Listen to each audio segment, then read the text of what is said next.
So I just watched this movie on good old Netflix called Fatal Affair, and it was certainly something. Because what I got from this story was do not give blue balls to men or we'll turn them into serial killers. I'm dead serious. I can catch blue balls or something. Yep, I said it.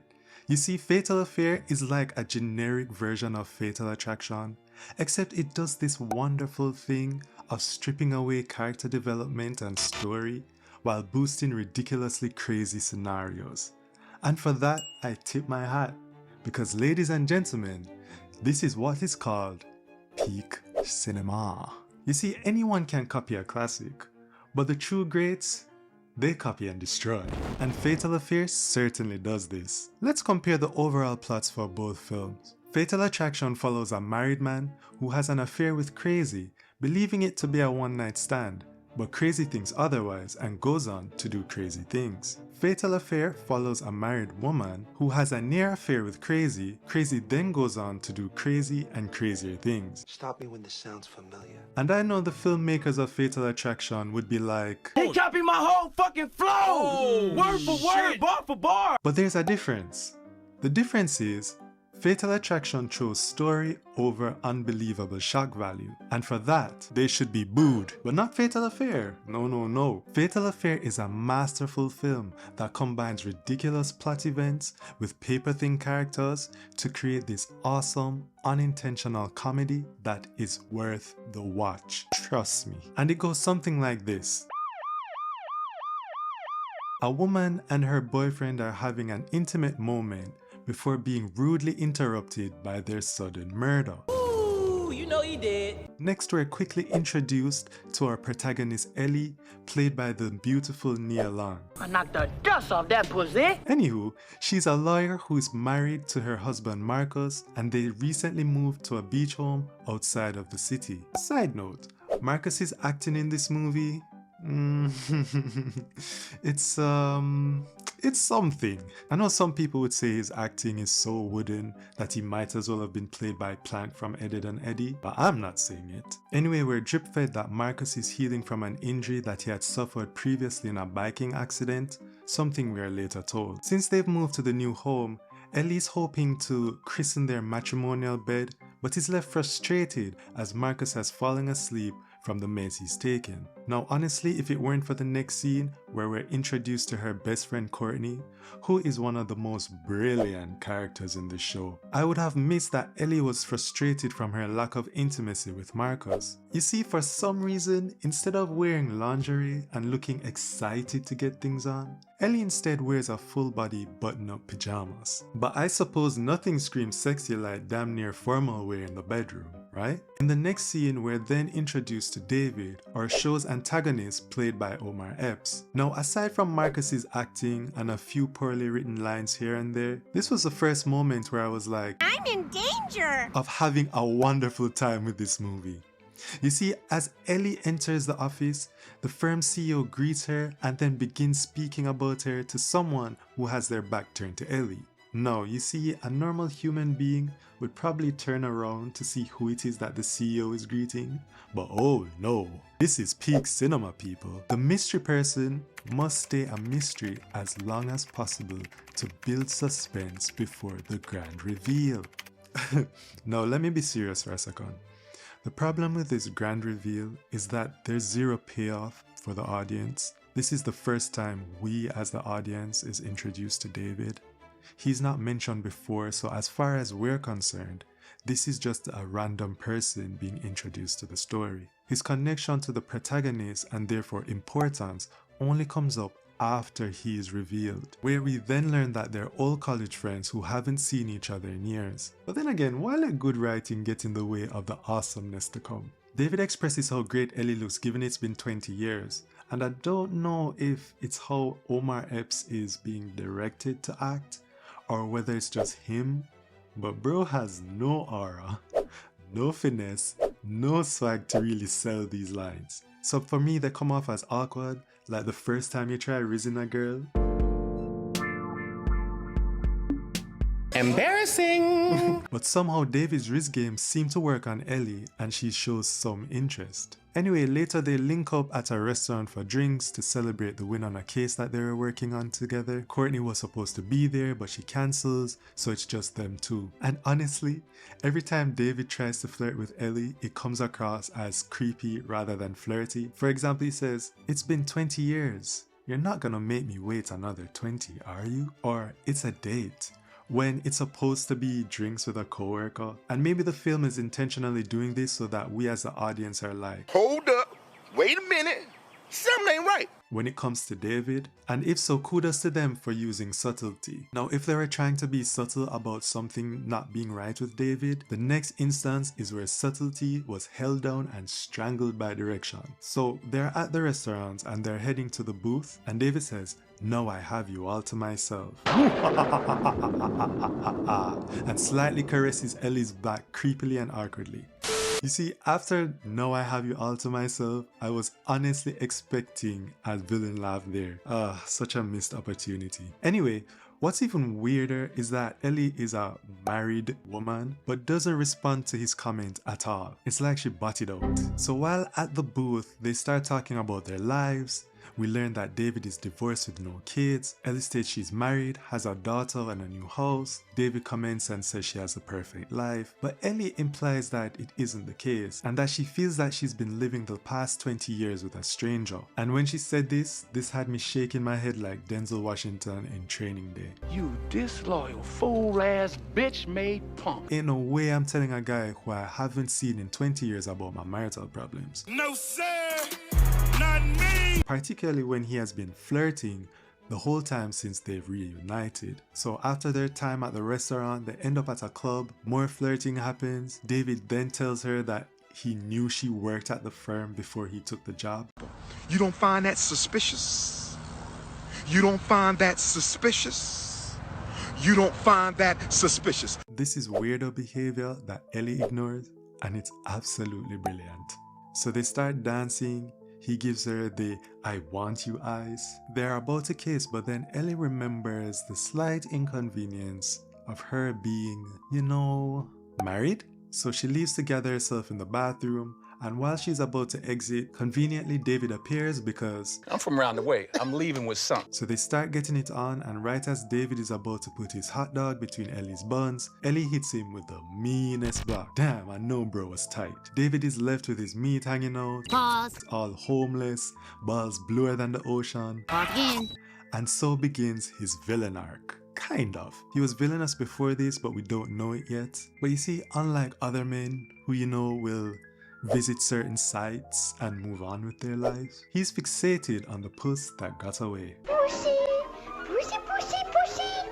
So as Ellie leaves to go home, he hits her with a "You deserve a man who will appreciate you." Classic move by an F-boy trying to get inside. Can't knock it, shooters gotta shoot. But what I'm surprised by is that not once did Ellie try to defend her man. Even if he wasn't doing his nightly duties, you can't have no random dude from your past disrespect.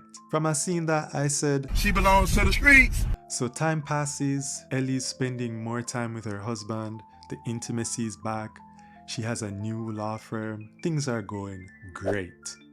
Meanwhile, David is blowing up her phone, trying to talk to her, still trying to get the front, and I'm like, it's time to give it up, bruh. Just hold the L. So the next time that we see David, he's with his therapist, and we find out that he's gone into his psycho stalker bag.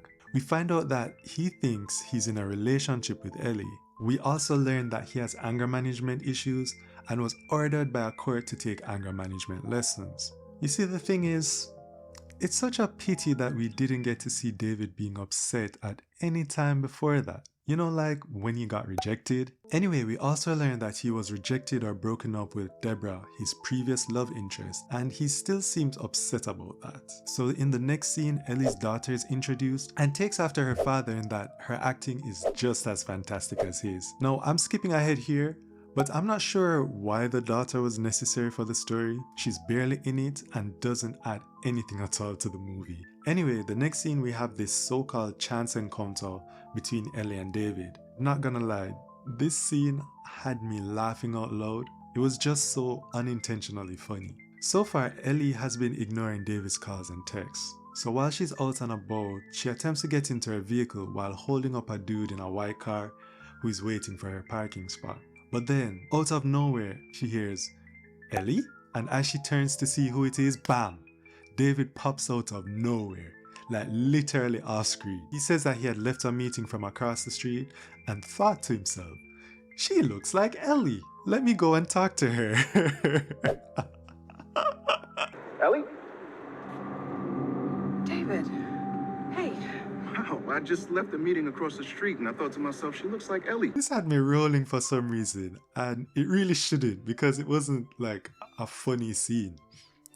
It's just the combination of Omar Epps appearing out of nowhere and just how he delivered his lines. I was like, if this isn't the biggest cap I've heard, like, we know you're lying. Anyway, let me gather myself.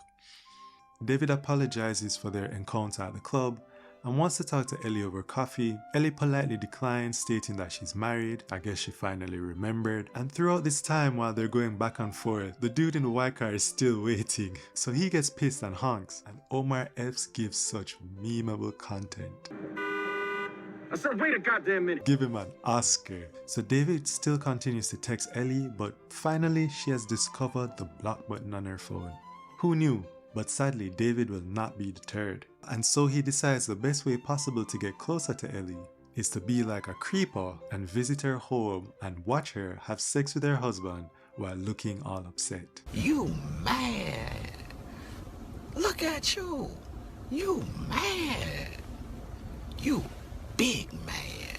He was like, It should have been me, not him. It's not fair. with his psycho self. So later, Ellie and her husband decides to have her best friend Courtney over for dinner, and Courtney shows up with an uninvited guest who, you betcha, is none other than David. So naturally, Ellie is uncomfortable with the situation. David is pretending to be in a relationship with Courtney to get closer to Ellie. Over dinner, Ellie presses David about his divorce, and this dude did the most devious thing. He states that the reason for his divorce is that after a while, it felt like he was laid up beside a stranger. Bro hit her with the reverse Uno card. And meanwhile, Marcus is sitting there feeling for the guy, not knowing that this was said about him. Nah, props to the writing on that. I apologize, I wasn't familiar with your game. That was evil and I love it. I love how they flipped that. That was brilliant. So Ellie's fed up at this point. She takes David aside and makes it abundantly clear to him that she wants him out of her house and out of her life. But David isn't taking no for an answer. While he does leave, he later sends her a record of the song that was playing during their time at the club. Ellie then meets with David to return the record. David, for some reason, thinks that there's still something between them, and for the moment is cool being the side dude. Ellie states that there is no us, and in a roundabout way, David threatens to tell her husband about the affair. A similar theme of manipulation appears in Fatal Attraction, but it's done 10 times worse. Because it took time to develop the story and character, and we can't have that. You see, a brilliant film such as Fatal Affair only needs paper-thin characters and drama. So Ellie's basically telling him to F off. He gets angry, slams his fist on the table, and says, "Who are you talking to, Deborah?" Ellie then asks, "Who's Deborah?" David doesn't answer. Ellie then states how they have amazing memories in the past, but they should leave it there in the past. Now, did the movie show those amazing memories Ellie mentions? How about no? This is sort of a running theme in this movie. There's a lot of tell not show, which is quite frankly exactly how brilliant movies are made. Duh.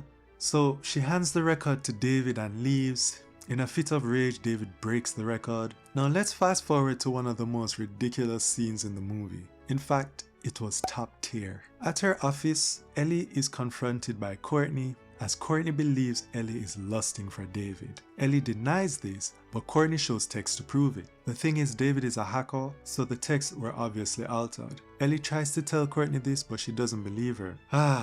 Courtney's actions are so stupid and contrived, it makes for an excellent viewing experience. First of all, how does Courtney, who claims to be Ellie's best friend, believe a dude she just met over her best friend? How, Sway? Second, David literally said he's a hacker, yet Courtney doesn't think it's plausible, not even for a second, for him to alter the text. Bear in mind, if I didn't mention it before, Courtney is a lawyer. Peak cinema.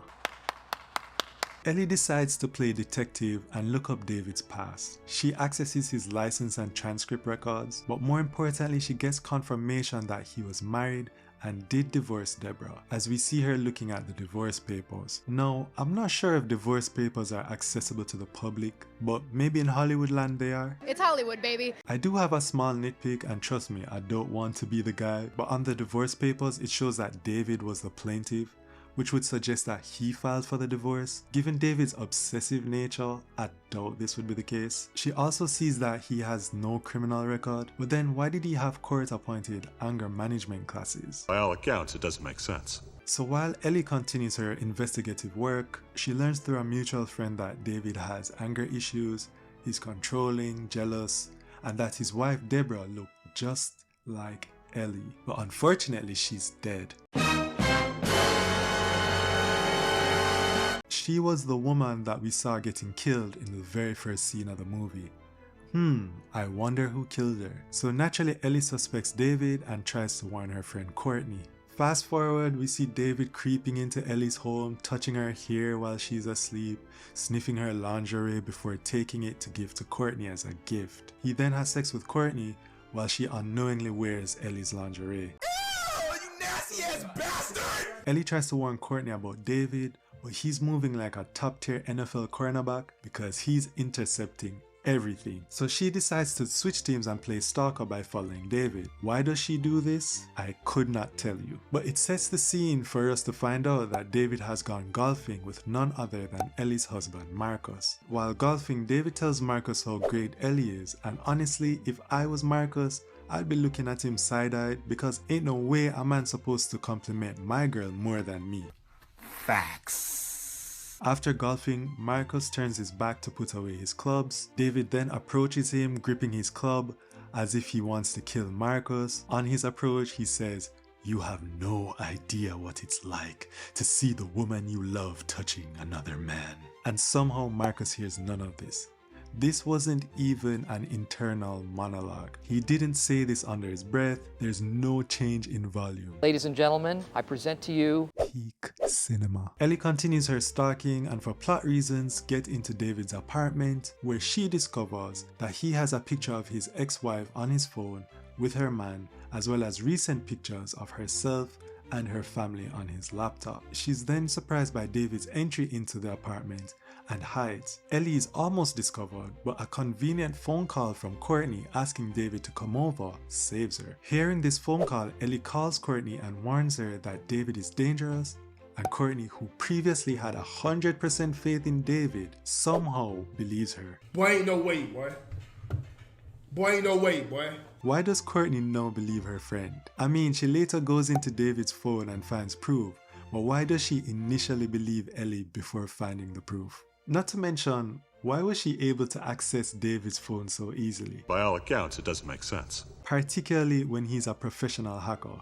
I find it surprising that he wouldn't have a lock on his phone, worse when he has incriminating data on it. Anywho, David catches her on his phone, and given what he does later, Courtney remains alive, injured, but alive. Chef's kiss, this is peak bad writing and I'm here for it. So later we are informed that David is on the run and Ellie finally comes clean to her husband about the affair. And Marcus, oh boy!